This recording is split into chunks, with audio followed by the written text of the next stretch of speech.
Hello everyone, welcome back. If you're a regular subscriber, you know that we just wrapped up our mini series on correlation analysis, which is part of our series on statistical analysis in Python.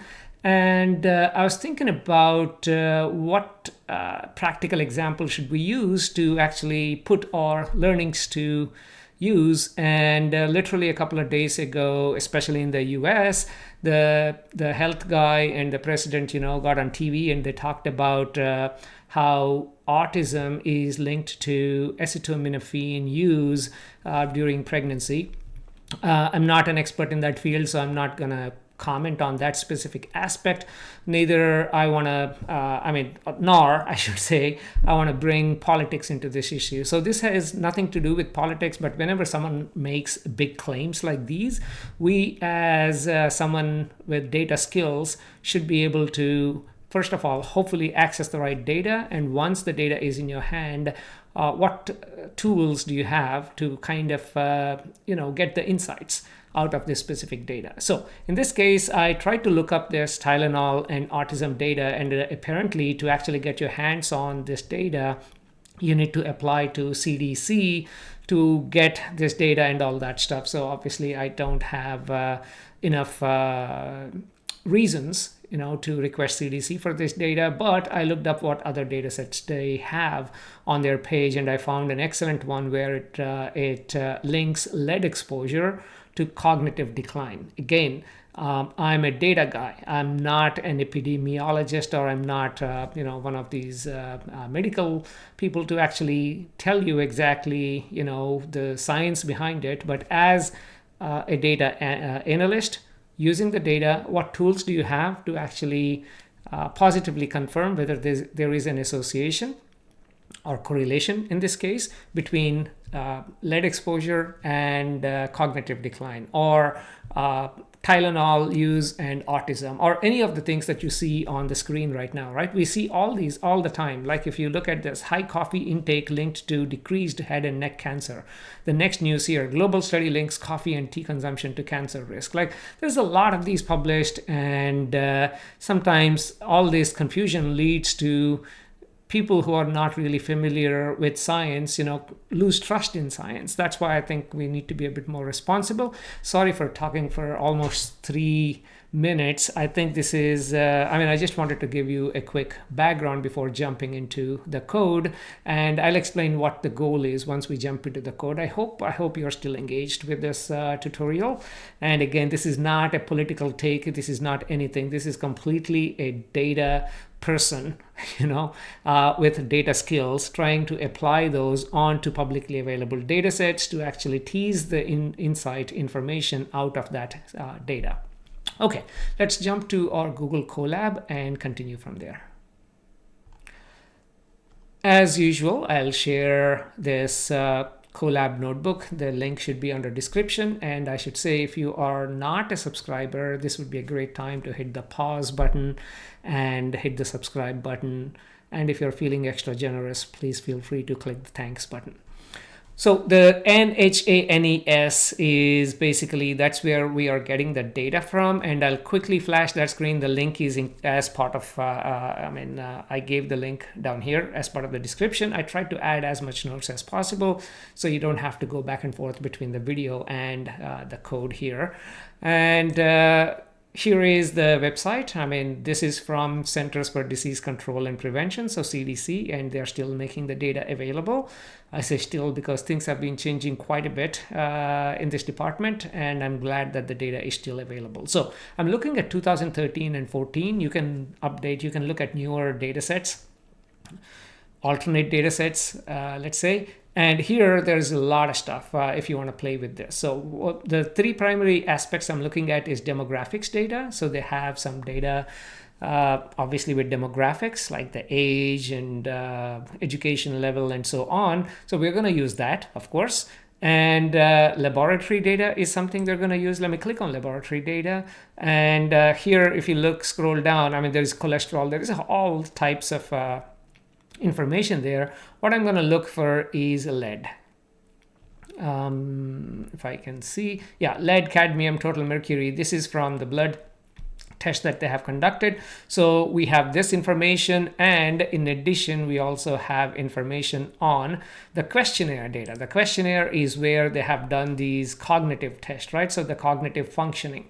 So these are the three. You can look at other stuff, by the way, and these are the three. And I should mention demographics data. We have a lot of people participating in that demographics data, but then not all of them are part of the cognitive test, and not all of them are part of this lab test, right? So at the end of the day, we will have a subset of what we have. We have to merge all of these, which is what we will do here.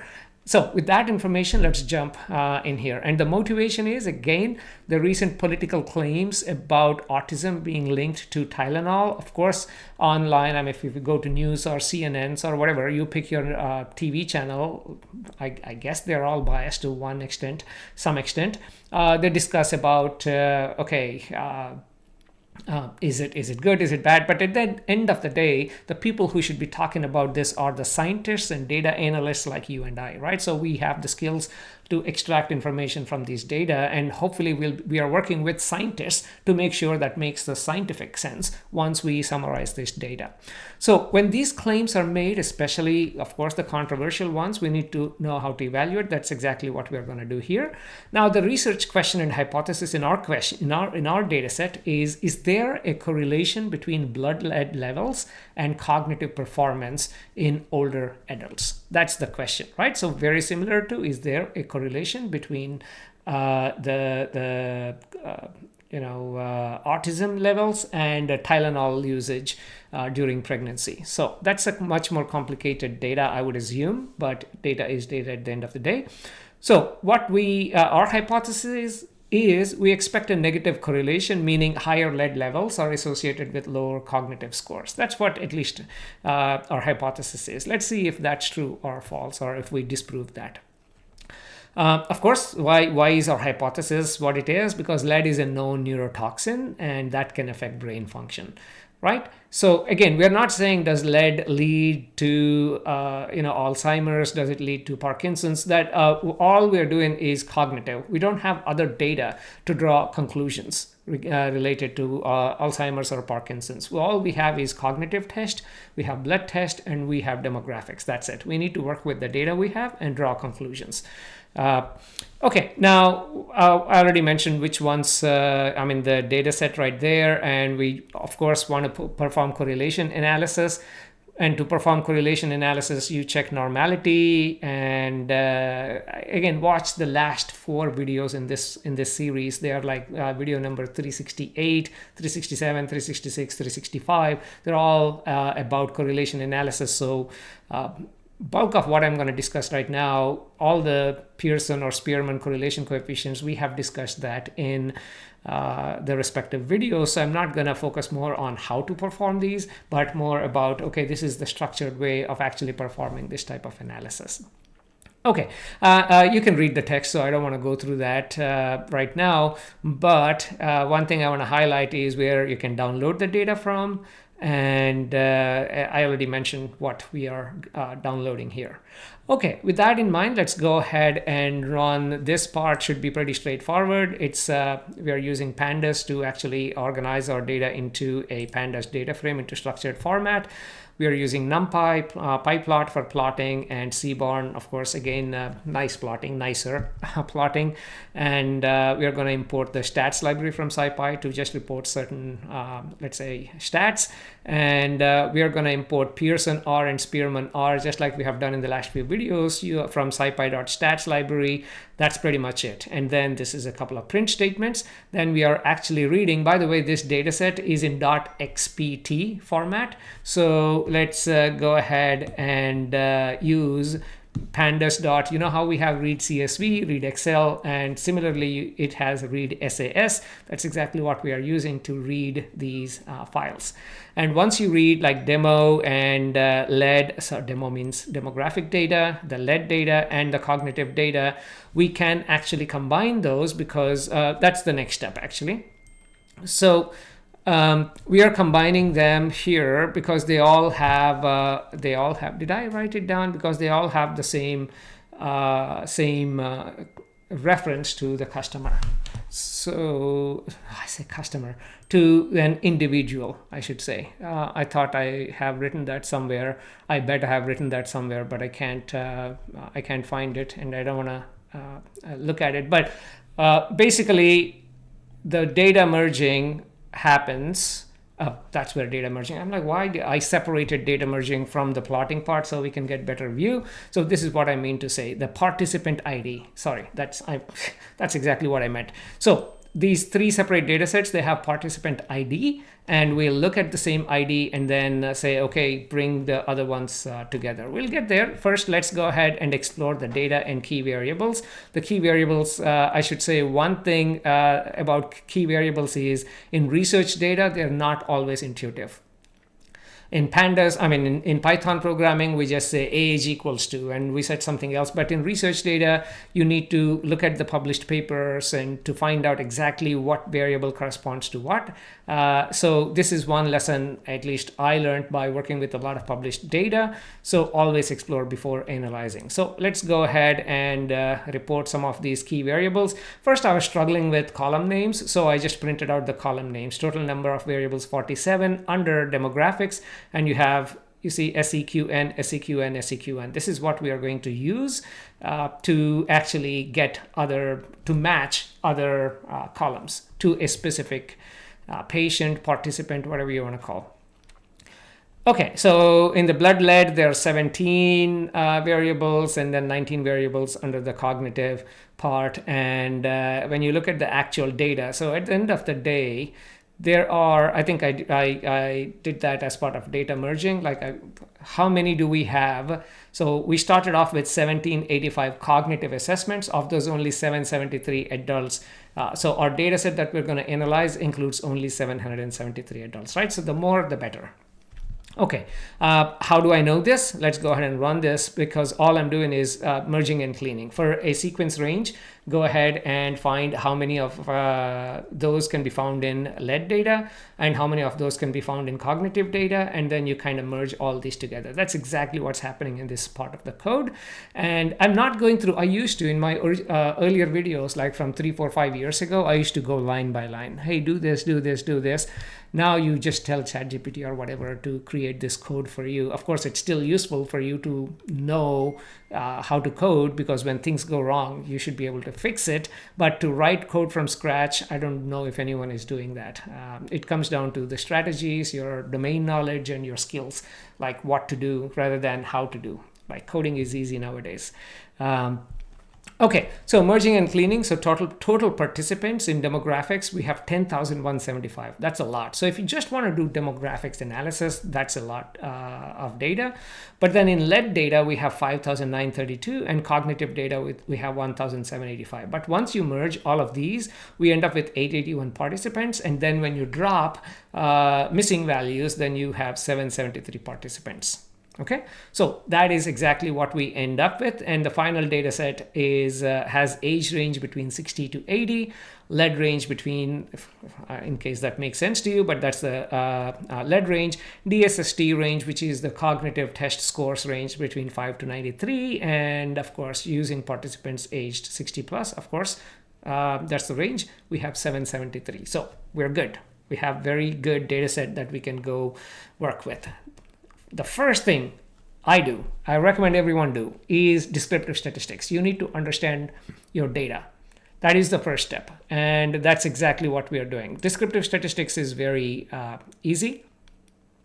There are many ways to actually print out your descriptive statistics. Like you can use as simple as your data set, like data frame. You can .describe, actually gives you all you need about descriptive statistics, or you can do individual mean, minimum, maximum, median. So it's up to you how you want to do that. So age, again, 60 to 80, we know that. Blood levels, all of these. And plotting is probably a much better way. That's exactly what I end up doing in the next step. Let's go ahead and plot these so you can see the cognitive scores are normal. I'm not surprised with this, of course. So they're kind of normal distributed by looking at them. And of course, you can also perform the Shapiro-Wilk test right there for normality. And then you can print that out, which obviously we are doing right there. And normality test P greater than 0.05 basically means normal. And in this case, P is almost 0. So age is not normally distributed. It's skewed to one side, as you can see. Blood lead is kind of, it looks, the blood lead, oh, I was looking at the wrong thing. The age is in green. Of course, it's not normal distributed. There is a lot of counts in 80 years of age. And also the blood lead is skewed to one side. This is kind of normal. Actually, it says no technically because the P value is not greater than 0.05, but you can see how this is almost normal. Ideally, you would actually rescale them or normalize this data and then perform the next analysis. But in the last couple of videos, we looked at even without that, you get some meaningful inferences that can be done. So I definitely recommend actually trying to normalize those, but in this case, I'm not doing that. Let me be clear. I'm directly proceeding to correlation analysis, and the way we do that is Pearson and Spearman correlation analysis. And this is basically where we're doing our main hypothesis testing. Okay, and again, these Spearman and Pearson, there's nothing special. I explained what they are in the last 3-4 videos. I'm just using the ones that we just imported from our SciPy library. Okay, so I'm applying that right here. And I'm applying that on lead values and cognitive, and then we are looking at the P values, and I'm saying, okay, if this the strength of your correlation is less than some value, negligible, weak, moderate, strong, blah blah blah, so on. Techniques that we have done many times in the past. And if you look at the summary, our Pearson correlation value itself, I'm not sure if that's that important, but if you look at the P value, this is less than 0.05. Here, the P value is again less than 0.05. They're not significantly less than 0.05, but they're less than 0.05, which tells us that they are statistically, we have disproven or null hypothesis, right? So that means there is a correlation between lead and cognitive performance. There is a statistically significant correlation between lead and cognitive performance based on our Pearson and Spearman correlation tests, based on this p-value right here. Yeah, and again, how strong is that correlation? Based on the strengths we defined, it's negligible correlation. Basically we say, hey, if the value is less than 0.01, it's negligible correlation. So it's not a strong correlation to begin with. It's negligible correlation, and the direction is negative. That makes sense, obviously. As the lead value goes up, the cognitive scores go down. And it's statistically significant. It's small correlation, but statistically significant. That's it. And let's go ahead and visualize the correlation. This is where you see that, okay, is that really correlated? Because you have a lot of spread in data in your blood lead, but technically it's actually going down right there. And that's why you have a negative correlation with a p-value that is statistically significant. We're not basically coming to a decision, a judgment based on just visually looking at this data. We are performing statistical tests, and we have statistical, significance right there to validate that. Okay, so basically, what are the key takeaways then? So the key takeaway is, of course, the sample size is that, blah, blah, blah. The significant finding is that blood levels are associated with cognitive performance. And this is exactly when it becomes a sensational news. Even though the correlation is not as strong, you can still say that it is statistically significant. So I'm not wrong in publishing this data. Well, I am wrong. You will see that in a minute. But based on what we have done, statistically significant. So I can go ahead and say, hey, the lead values and cognitive it leads to cognitive decline. And of course, if you look at newspapers and all that, they'll twist this into something even more sensational. So you click on the on the link, right? So there you go, analysis complete.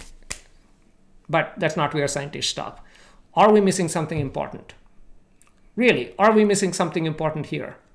Yes, we are. Because what about the confounding? I mean, we did this 2 tutorials ago, if you're following this series. What do we mean by confounding? Well, other factors can be affecting this relationship. It's almost like, okay, don't read this. It's almost like when I say there is an increased chance of robberies when there are higher ice cream sales. I mean, that doesn't make any logical sense. Of course, because when do ice cream sales go up? In summer. When do robberies go up? Apparently in summer. So the confounding variable here is summer. In summer, both ice cream sales go up and robberies go up. But that doesn't mean ice cream sales affect robberies, right? This is kind of similar. That's what confounding is. This is very similar. So can age be a confounding? Because older adults have both higher lifetime, obviously, and lead exposure, and they're naturally declining cognition. Naturally declining cognition. Okay? Education can be confounding factor because education affects the cognitive performance. Again, that's another test that you can perform. Does it really mean, like, do educated people have higher cognition compared to uneducated? I don't know, but that could be a potential confounding factor. It may also correlate with lead exposure, of course. Socioeconomic status, for example, if someone is at certain income level, they probably can afford a house that's quite recent without lead paint, and older houses, they may have some lead paint. Again, in this case, lead is a factor, but still we have to look at socioeconomic and see if that's a factor. If that's really a factor, if that turns out to be a strong factor, socioeconomic status, then we can in a way say that, hey, it's at the end of the day, it's still lead paint because it's socioeconomic. So they're exposed to lead paint. So the lead in their blood is causing the cognitive decline. So these are not that simple. You can't just look at one value and then come back and say sensationalize the entire news. And race and ethnicity, of course, is a factor because historical differences in both lead exposure and educational opportunities, right? Certain races, they live in, unfortunately, let's say older housing where there may be more lead paint. Again, it comes down to is it really lead, right? Our study is about lead paint and cognitive decline. So if it is socioeconomic or race and ethnicity, we have to conduct another study to see is it really lead paint or is it any other factors. But if it's education, that has nothing to do with exposure to lead unless you include socioeconomic status as a factor right there. So it's too much convoluted. And of course, why this matters is politicians might stop at initial finding because they don't want to hear anything else once it fits their specific narrative. As scientists, I hope we're not doing that because we have a hypothesis and we should not want that hypothesis to be true or false. We should chase the data to validate the hypothesis, and we shouldn't fit the data to our hypothesis. I hope, I mean, you all know that. I don't know why I'm saying that, but yeah. So that's, let's see what we are going to discover. So confounding variables, again, I've done this in the last couple of tutorials. All we are trying to do is we'll take a simple approach in this case, confounding variables. Let's say our age, education level, race, and poverty income ratio. These are the variables that are confounding, which means we are going to fit a linear equation of these with cognitive levels, which tells us, okay, what is the linear relationship between those? And then we take that linear relationship out, which means we only look at the residuals. Once you fit it to linear, you have all the points, right? Data points around this linear equation, and then you look at the residuals. You perform Pearson and Spearman correlation on the residuals, not on the initial data. That's all we're trying to do here. That's how you remove confounding variables. So that's exactly what we're doing. Let's run this and then I'll show you exactly what we are. So we're defining some confounding variables right there. And right there, these are the confounders. And then we have the main variables. And for each of these, we are going to fit that to a linear equation. And we are going to look at residuals. That's pretty much it. So for example, I don't know, can I see somewhere? We are looking at, I'm trying to see if there is an easier way for me to demonstrate that. So we have age group right here. and need sufficient sample size. I mean, we are doing the Spearman right here, and we are doing simple partial correlation approach right down here. And as you can see, we are looking at the correlation of the residuals, and we have the age data, and we are fitting that linear regression of age data right there, and you're actually looking at the residuals. And where is the Spearman coefficient, right? Oh, God. Spearman coefficient, you're looking at the lead residuals and the cognitive residuals. So at the end of the day, all we are doing is we take the confounding variables, we fit that to a linear equation, we subtract that contribution and only look at the residuals and perform the Spearman and Pearson coefficients. That's it. This is our simple approach. Other approaches, again, watch my previous videos. And now, after analyzing the confounding variables, we see that when you look at the age, it's actually correlating with both of these, with a p-value less than 0.05, less than 0.05. This one is not less than 0.05, and that is less than 0.05, less than 0.05. And here is the summary. I mean, you can go through the numbers, but what that actually means is what I put down here in plain English. Age is a key confounder. If you look at that, age correlates with both blood levels and cognitive scores, right? I just showed you that. Where is the age? Age is right there. Both the blood levels and cognitive scores, it's actually p is less than 0.05, which means it's statistically significant relationship between that and these two parameters. That's what this is. This means older people tend to have higher lead exposure and lower cognitive performance. This is a no-brainer. We kind of expected this.